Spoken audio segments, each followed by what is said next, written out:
ప్రకాశం జిల్లాలో 160 గ్రామాల మత్స్యకారుల సమావేశమవుతున్నారు. తమిళనాడుకు చెందిన సోనాబోట్ల వ్యవహారంపై చర్చించనున్నారు. తమిళనాడు జాలర్ల అక్రమ వేటను అడ్డుకోవడంపై సమాలోచనలు జరుపుతున్నారు.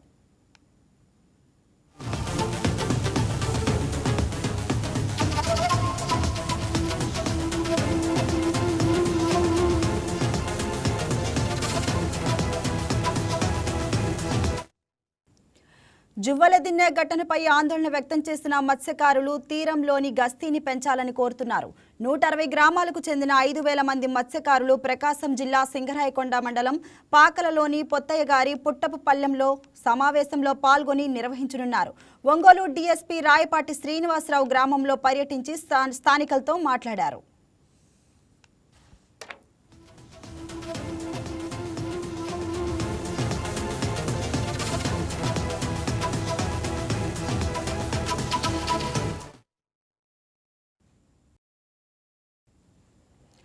తమిళనాడు సోనాబోట్ల అక్రమ చొరబాటును అడ్డుకునేందుకు ప్రభుత్వం కట్టుదిట్టమైన చర్యలు తీసుకుంటుందని మంత్రి డోలా బాల వీరాంజనేయ స్వామి తెలిపారు. సమస్య పరిష్కారానికి సీఎం చంద్రబాబు ఆదేశాలతో మంత్రి కొల్లు రవీంద్ర అచ్చెన్నాయుడు కమిటీ ఏర్పాటు చేశారని తెలిపారు. సోనాబాట్ల నియంత్రణ కోసం 4 మెగ్నైజ్డ్ బోట్లు కొనుగోలు చేయాలని నిర్ణయించినట్లు తెలిపారు. 160 హార్స్ పవర్ కలిగిన 4 బోట్లను సముద్ర గస్తీ కోసం కొనుగోలు చేయాలని నిర్ణయం తీసుకున్నామని మంత్రి కొల్లు రవీంద్ర తెలిపారు. ఇక జువ్వలదిన్నె ఫిషింగ్ హార్బర్ ను మెరైన్ ఐజీ గోపీనాథ్ జెట్టి తనిఖీ చేయగా ఇటీవల జరిగిన ఘటనలపై మెరైన్ డీఎస్సీ బాలిరెడ్డి వివరించారు. అనంతరం తమిళనాడు బోట్ల వద్ద ఉన్న సెక్యూరిటీ గార్డులను వివరించారు. దీనిపై మరింత సమాచారం మా మార్కాపురం జిల్లా కరెస్పాండెంట్ ప్రశాంత్ లైవ్ లో అందిస్తారు.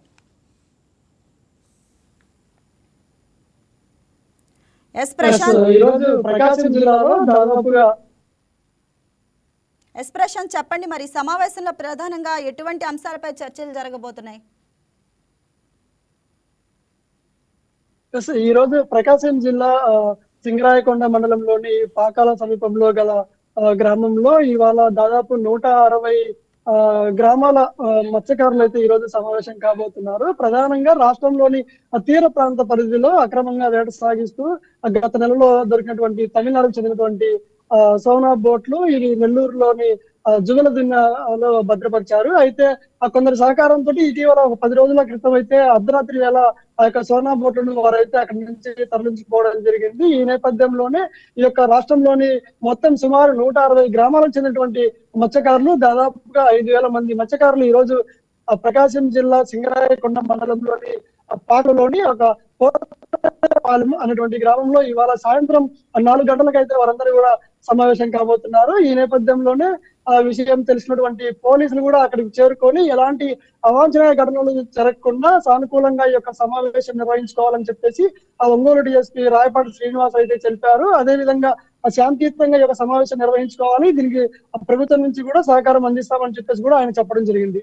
అయితే దీనిపైన స్పందించినటువంటి ఆ జిల్లా మంత్రి డోలా బాల వీరాంజనేయ స్వామి కూడా స్పందించారు. ఈ యొక్క చెన్నైకి చెందినటువంటి సోనా బోట్లు అక్రమ చొరబాటును అడ్డుకునేందుకు ప్రభుత్వం చర్యలు తీసుకుంటుందని మంత్రి అయితే చెప్పడం జరిగింది. ముఖ్యంగా ఏదైతే ఈ యొక్క తమిళనాడు నుంచి వస్తున్నటువంటి కొన్ని బోట్లు కొన్నేళ్లుగా ఈ యొక్క ఏదైతే నిబంధనలు ఉంటాయో ఆ నిబంధనలను ఉల్లంఘిస్తున్నాయని చెప్పేసి కూడా ఆయన కూడా ఆగ్రహం వ్యక్తం చేశారు. దీనిపైన ఇప్పటికే సీఎం కూడా ఒక కమిటీని ఏర్పాటు చేశారు. అంటే ఏదైతే మంత్రి అచ్చెన్నాయుడు కొల్లు రవీంద్ర తోటైతే ఒక కమిటీని ఏర్పాటు చేశారు. వారు కూడా ఈ యొక్క ఇటువంటి ఘటనలు మరొకసారి జరగకుండా అవసరమైనటువంటి చర్యలు తీసుకోవడానికి కూడా సిద్ధమయ్యారని కూడా చెప్పారు. అంటే ఇదే విధంగా మంత్రి కొల్లు రవీంద్ర కూడా దీనిపైన స్పందించి మాట్లాడడం జరిగింది. ముఖ్యంగా తమిళనాడు బోట్లు ఏదైతే ఇటువైపు వస్తున్నాయో వీటిపైన సమర్థవంతంగా ఎదుర్కొనేందుకు అవసరమైనటువంటి గస్తీ కూడా ఏర్పాటు చేస్తున్నామని, దీనికోసం గస్తీ కోసం దాదాపు 650 హార్స్ పవర్ కలిగినటువంటి 4 బోట్లను కూడా సిద్ధం చేశామని కూడా తెలిపాడు. ఇప్పటికే 3 బోట్లు అయితే ఆ యొక్క గస్తీ అయితే నిర్వహిస్తున్నాయి. నిన్న ఆదివారం నుంచి కూడా మరొక బోటును కూడా ఇక్కడ గస్తీ నిర్వహించేందుకు కూడా సిద్ధంగా ఉన్నామని కూడా తెలిపారు. ప్రధానంగా ఈ యొక్క జువ్వలదిన్నె ఘటనల పైన కూడా అక్కడ ఉన్నటువంటి మెరైన్ ఐజీ గోపీనాథ్ కూడా అక్కడ తనిఖీలు చేస్తున్నారు. ఇక జువ్వలదిన్నె ఘటనలో జరిగినటువంటి సంఘటనల పైన కూడా అక్కడ డిఎస్పీని అదే విధంగా అక్కడ ఉన్నటువంటి సెక్యూరిటీ వారిని కూడా విచారణ అయితే చేస్తా ఉన్నారు. టోటల్ గా ఈ రోజు అయితే ప్రకాశం జిల్లాలోని ప్రకాశం జిల్లాలో 160 గ్రామాల మత్స్యకారులు అయితే ఇవాళ సమావేశం కానున్న నేపథ్యంలో వారు ఏం చేయబోతున్నారు, ఎలాంటి నిర్ణయాలు తీసుకుంటున్నారు, ఈ యొక్క సమావేశం అనంతరం కూడా అంటే సాయంత్రం 4 గంటలకు ఈ యొక్క సమావేశం జరగబోతుంది. ఇప్పటికే పెద్ద ఎత్తున అక్కడికి మత్స్యకారులందరూ కూడా చేరుకుంటున్నారు. సాయంత్రం 4 గంటలకు ఈ యొక్క సమావేశం జరుగుతుంది. సమావేశం అనంతరం కూడా వారు ఎలాంటి నిర్ణయాలు తీసుకుంటున్నారు ఏంటనేది కూడా ఆ మీడియాకి వెల్లడిస్తామని కూడా వారైతే చెప్తున్నారు. ప్రధానంగా వారు ఎలాంటి నిర్ణయం తీసుకుంటారు అనేది అయితే మాత్రం ప్రస్తుతం హాట్ టాపిక్ గా మారింది. ఎస్ ప్రశాంత్, అక్కడ మరి అక్కడి మత్స్యకారుల వాతావరణం అయితే ఏ విధంగా ఉంది? అంటే ప్రధానంగా ఏదైతే ఈ యొక్క తమిళనాడు బోట్లు అయితే సోనా బోట్లు అనేది ప్రకాశం జిల్లా నెల్లూరు, బాపట్ల, తిరుపతి ఈ యొక్క తీర ప్రాంతాల్లో ఈ యొక్క బోట్లు అయితే రావడం వలన ప్రధానంగా వీరున్నటువంటి ప్రాంతాల్లో ఆ యొక్క సోనా బోట్లు రావడం వలన ఇది వలలు తెగిపోవడము, అదే విధంగా అక్కడ కొంత ఇబ్బందికర పరిస్థితులు అయితే నెలకొంటుంటాయి.